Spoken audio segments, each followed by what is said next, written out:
Assalamu alaikum wa rahmatullahi wa barakatuh.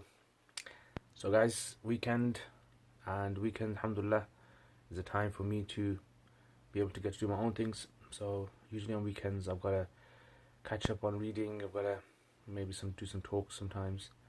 I teach as well online, and I got to do chores, shopping, cleaning up, this, that, blah blah blah. I've got some dandruff in my beard. Yeah, it's not food, guys. I got dandruff. I don't know. I get a lot of dandruff in my beard sometimes. Any guys got any suggestions of how you guys treat dandruff in your beards? And I got a white hair there. Look at that, mashallah. White hair's growing. So anyway, I've got I'm supposed to be writing up Evolution of Fiqh, Part 4. I'm supposed to be writing up about Jahili, times before Islam. I'm supposed to be writing up some poetry. I'm supposed to be writing up about Awzan al-Shi'r, course I'm going to be doing at the end of the month online, and a few more things off the top of my head. So, and I'm supposed to be translating something as well. So I'm going to try to do that this weekend, hopefully, and see how that goes, inshallah. What do you guys do on your weekends? Put in your comments, guys. So a tip for students. Okay, here goes. Get to know your teacher.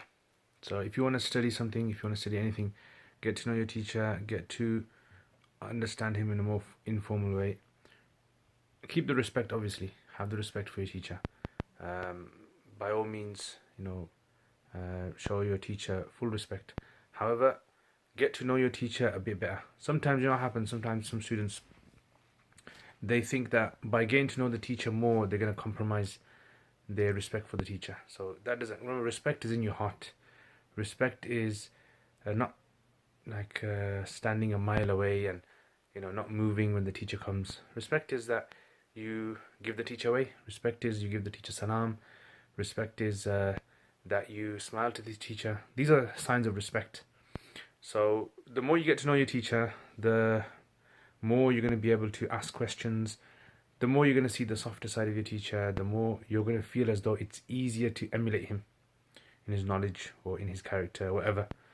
And otherwise, what happens is you're going to invent your own imaginary characteristics of the teacher, and they're going to be super duper pious, and you won't be able to live up to them. Right? So, and then when you teach your students, then you're going to feel as though the teacher, he was artificial. And he deliberately put this show on in front of students, which is not good. You gotta be natural.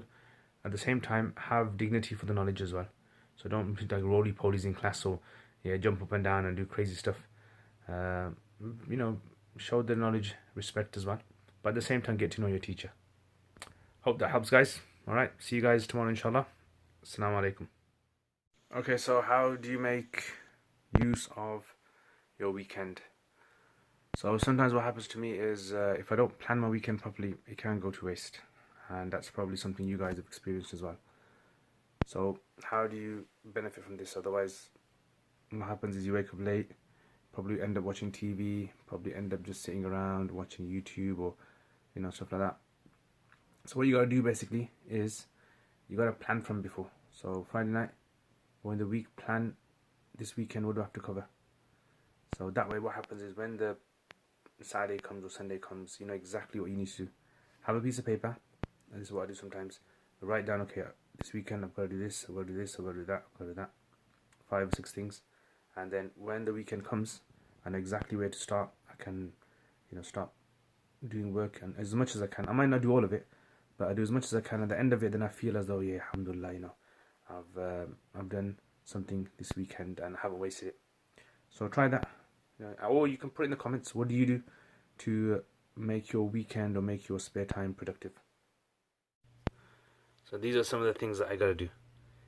So I gotta do mutala'a. So basically I gotta do some reading for next week's lessons that I teach. So I gotta prepare for the lessons. So mutala'a basically means like reading up. So I gotta do lots of reading up. Awzan al-Shi'r, so that's a course I wanna do online. So I'm preparing for that. We've done almost over half of it. So I gotta do that.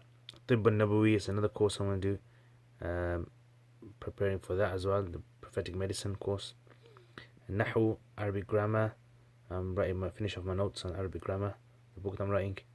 Tatawul fiqh, so fiqh course, the evolution of fiqh, history of fiqh, wherever you want to call it. Yes, I've still got to do that. I'm in the 4th volume of it. Okay, preparing talks for jinn and angels. I've got that next week, so I've got to do that.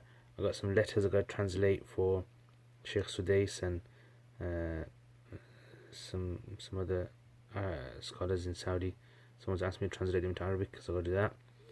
I've got make some more clips. Yeah, so I just made one today and then how to read the Quran, part 16. It took me about 1.5 hours to do that. Okay, course on poetry, so I've got to do advanced poetry course, so I've got to prepare the notes for that.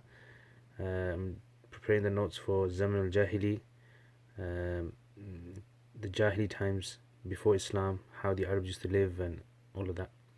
So course on that.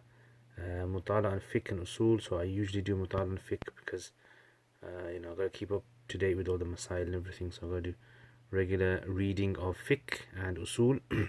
Vlogs, so I've got to do vlogs for you guys as well, and that's just some of the things I've got to do. Yeah, so these are the to-do list, guys, for me that I have to do. Make dua, need loads of duas from you guys.